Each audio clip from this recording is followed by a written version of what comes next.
بسم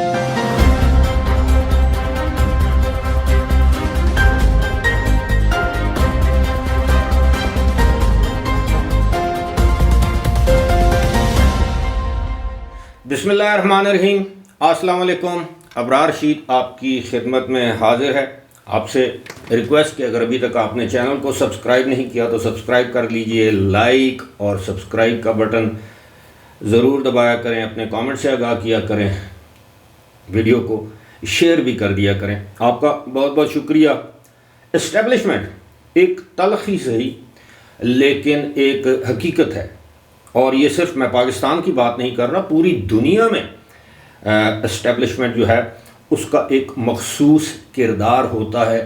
ملک کے انتظامی سیاسی معاملات میں اس کی ہمیشہ براہ راست نہ صحیح بالواسطہ طور پر انڈائریکٹلی مداخلت رہتی ہے۔ یہاں تک کہ امریکہ جیسے ملک میں بھی اکثر اوقات اسٹیبلشمنٹ کا پوائنٹ آف ویو، ان کا نظریہ، صدر جو بھی ہو، ڈیموکریٹ ہو ریپبلکن ہو، اس کی انتظامیہ پر پریویل کرتا ہے۔ اور یہ جس طرح میں نے بتایا ہے کہ تلخ سے ہی مگر یہ حقیقت ہے، پوری دنیا کی اسٹیبلشمنٹ مراد آبویسلی اس ملک کی آرمڈ فورسز، وہ ملک کی سلامتی کی ضامن ہوتی ہیں۔ انہیں کچھ ایسے حقائق کا علم ہوتا ہے جو کہ عام سیاستدان نہیں جانتے۔ لیکن پاکستان میں بے جا مداخلت بھی ہوتی رہی، مارشل لا بھی لگتے رہے، اور یہی کہہ کر ملک میں مارشل لا لگائے جاتے رہے کہ جی ملک کی سلامتی کا سوال تھا، یا ہم آئین کو بچا لیتے یا ملک کو بچا لیتے، تو کوئی نہ کوئی بہانہ تراش لیا جاتا ہے۔ مثال دیتا ہوں آپ کو، امریکہ میں جب سابق امریکی صدر ڈونلڈ ٹرمپ الیکشن ہار گئے تو انہوں نے بھی وہی رستہ اپنایا جو پاکستان میں عمران خان یا ان کی جماعت نے اپنایا، یعنی اسٹیبلشمنٹ سے تصادم کا راستہ۔ یہاں تک کہ وہ 6 جنوری 2021 کا واقعہ پیش آ گیا، جس میں ہلاکتیں بھی ہوئیں، جب ٹرمپ کے حامیوں نے ٹرمپ کی ایما پر، ان کے اکسانے پر، کیپٹل ہل جو کہ سمبل آف ڈیموکریسی ہے امریکہ میں، اس پر حملہ کر دیا۔ اور پھر اس کے بعد آپ نے دیکھا کہ اسٹیبلشمنٹ آج دن تک ڈونلڈ ٹرمپ کو سکھ کا سانس نہیں لینے دے رہی۔ کبھی ان کے گھر سے خفیہ دستاویزات برآمد ہوتی ہیں، کبھی ایک کیس میں ان پر فرد جرم عائد ہوتی ہے، کبھی ایک ریاست کی سپریم کورٹ ان کو پرائمری الیکشنز میں حصہ لینے سے نااہل قرار دیتی ہے، کبھی دوسری ریاست، اور یہ سلسلہ جاری ہے۔ کوئی ایسی ہی صورتحال پاکستان میں ہے، لیکن اس کے باوجود اب بھی پاکستان میں مختلف جو سرویز ہوتے ہیں، ان سرویز رپورٹ کے مطابق پاکستان میں جو سب سے جو پاپولر مقبول جماعت ہے اس کا نام ہے پاکستان تحریک انصاف۔ سب سے مقبول رہنما جو ہیں ان کا نام ہے عمران خان۔ بے شک وہ جیل میں ہیں، ہمدردی بھی ہو سکتی ہے اور ایک فالوئنگ بھی ہو سکتی ہے عوام میں، لیکن اب پنجاب میں وہ جو پاپولیرٹی کا جو آج سے چند ماہ پہلے 15% کا جو گیپ تھا، اب وہ 5% رہ گئے، یعنی مسلم لیگ نون اور تحریک انصاف کی پاپولیرٹی، یا میاں نواز شریف اور عمران خان کی پاپولیرٹی میں 5% کا فرق رہ گیا۔ اور کہنے والے کہتے ہیں کہ آنے والے دنوں میں یہ فرق ختم ہو جائے گا، بلکہ نون لیگ جو ہے وہ پاپولر جماعت کے طور پر سامنے آئے گی۔ وقت بتائے گا 8 فروری کے انتخابات کے موقع پر۔ لیکن آپ کے ساتھ ایک دلچسپ، بلکہ ایک نہیں دلچسپ اعداد و شمار آپ کے ساتھ شیئر کیے جائیں گے۔ پاکستان تحریک انصاف کے قائد جو موجودہ قائد ہیں، یعنی چیئرمین ہیں، ان کے مطابق، دیگر رہنماؤں کے مطابق، پاکستان تحریک انصاف کو لیول پلینگ فیلڈ نہیں دی جا رہی۔ لیکن دوسرا، اور یہ کہا جا رہا ہے کہ بڑی تعداد میں بڑے سیاسی ناموں، یعنی پارٹی کے سیاسی ناموں کے کاغذات نامزدگی مسترد کیے گئے ہیں، جو کہ ایک حقیقت ہے۔ ممکن ہے کہ ہائی کورٹ یا سپریم کورٹ میں جب وہ جائیں تو ان کے کاغذات نامزدگی منظور ہو جائے، ابھی تو کافی وقت ہے۔ دوسری جانب بلے کے نشان کے حوالے سے بھی آج تو خیر جس وقت میں ویڈیو بنا رہا ہوں یا ویڈیو ریکارڈ کروا رہا ہوں، تو اس وقت پشاور ہائی کورٹ نے جو الیکشن کمیشن نے انٹرا کورٹ اپیل کی تھی، اس پر بلے کے نشان پر اپنا فیصلہ محفوظ کر لیا ہے۔ ہائی کورٹ آج اناؤنس کر دے گا کہ بلے کا نشان تحریک انصاف کو دیا جانا چاہیے یا نہیں دیا جانا چاہیے. پہلے ہائی کورٹ کے سنگل بینچ نے جسٹس کامران حیات، جن کے بارے میں کہا جاتا ہے کہ وہ پی ٹی آئی کے گزشتہ دور حکومت میں ایڈوکیٹ جنرل بھی رہے، اسسٹنٹ ایڈوکیٹ جنرل رہے صوبے کے، تو ان کا تعلق تحریک انصاف سے ہے. لیکن وہ ڈویژن بینچ جو ہے اس نے یہ اپیل الیکشن کمیشن کی سنی، تو آج فیصلہ آ جائے گا. اس کے بعد سپریم کورٹ بھی ہے. لیکن میں جو آپ کے ساتھ بات شیئر کر رہا ہوں وہ یہ ہے کہ بہت سے ایسے رہنما ہیں جن کے کیسز ایک جیسے ہیں، لیکن ان کے کاغذات نامزدگی منظور ہو چکے ہیں. میں اپنے علاقے سے تعلق رکھنے والے 2-3 لوگوں کا نام آپ کے سامنے لوں گا. اسی طرح پنجاب میں بھی بہت سے لوگ ہیں. اب آپ دیکھیے کہ اعظم سواتی، سینیٹر اعظم سواتی، مراد سعید، علی امین گنڈا پور اور مشتاق احمد غنی جو اسپیکر ہیں، ابھی بھی اسپیکر ہیں، ان کے کاغذات نامزدگی مسترد کیے جا چکے ہیں. کہا یہ گیا کہ یہ عدالتی مفرور ہیں. دوسری جانب عمر ایوب خان جو کہ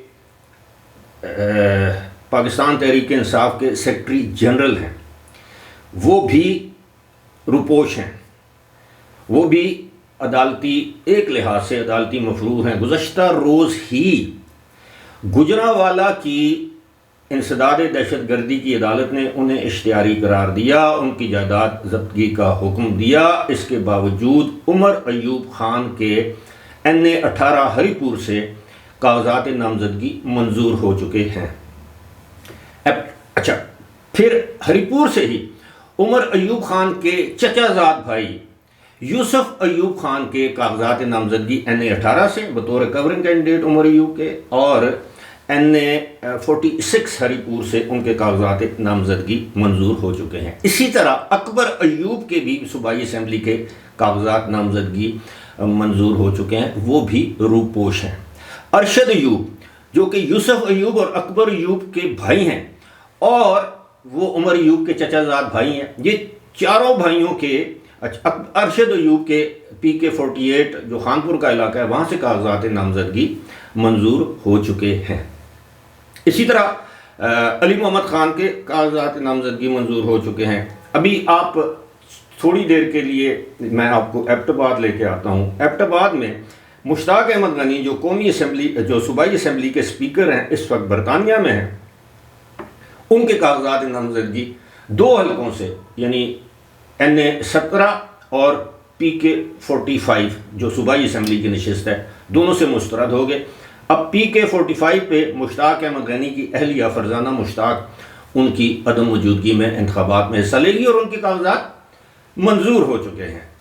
اسی طرح NA-17 سے علی خان جدون جن کا تعلق پاکستان تحریک انصاف سے ہے اور سابق وفاقی وزیر جو کاف لیگ کی حکومت میں وزیر پیٹرولیم تھے، امان اللہ خان جدون ان کے صاحبزادے ہیں، پچھلے دور میں PTI کے MNA تھے یعنی 2018 سے 2022 تک اور پارلیمانی سیکرٹری بھی تھے.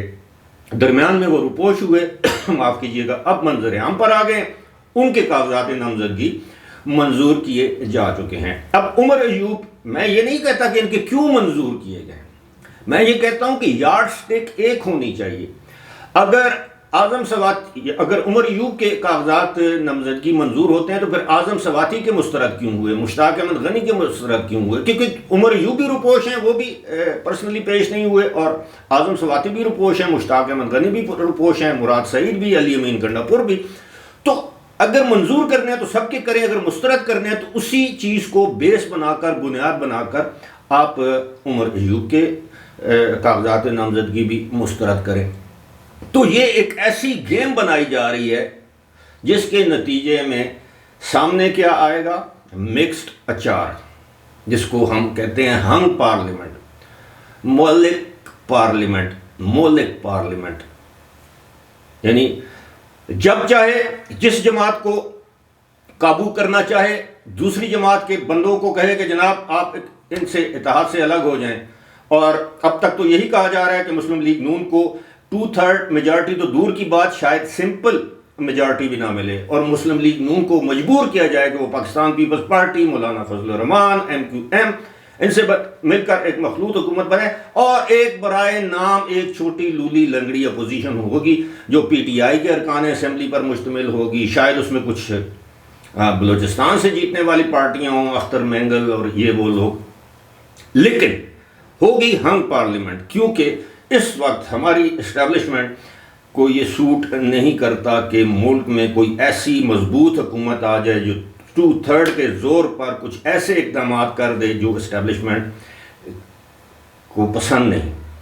دوسری جانب اس کا نقصان یہ ہوگا کہ ملک میں وہ سیاسی استحکام جو کہ دیگر ہمارے جو ریجنل پلیئرز ہیں وہ چاہتے ہیں پاکستان میں انویسٹمنٹ کے لیے، جن میں سعودی عرب ہیں، جن میں چائنا ہے، جس میں متحدہ عرب امارات ہے، جس میں قطر ہے، یہ ہمارے دوست ممالک، وہ چاہتے ہیں کہ پاکستان میں ایک سٹیبل حکومت آئے، مضبوط حکومت آئے جس کے ساتھ وہ مل کر سرمایہ کاری کریں اور وہ حکومت 5 سال تک قائم رہے۔ ایسا نہ ہو کہ 1 سال کے بعد دوبارہ احتجاجی تحریکیں شروع ہو جائیں، 1 سال کے بعد پھر وہ سڑکوں پر گراؤ جلاؤ اور یہ وہ شروع ہو جائے اور ان لوگوں کی انویسٹمنٹ جو ہے وہ متاثر ہو۔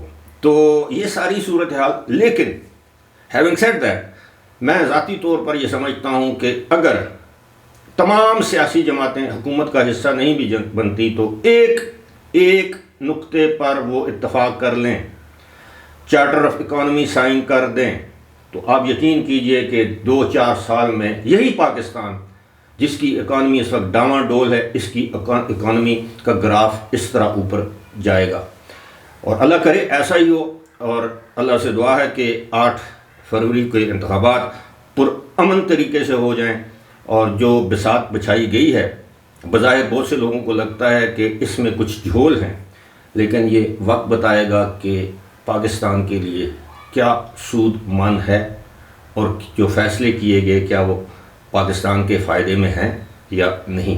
فی الحال مجھے دیجیے اجازت، خدا حافظ۔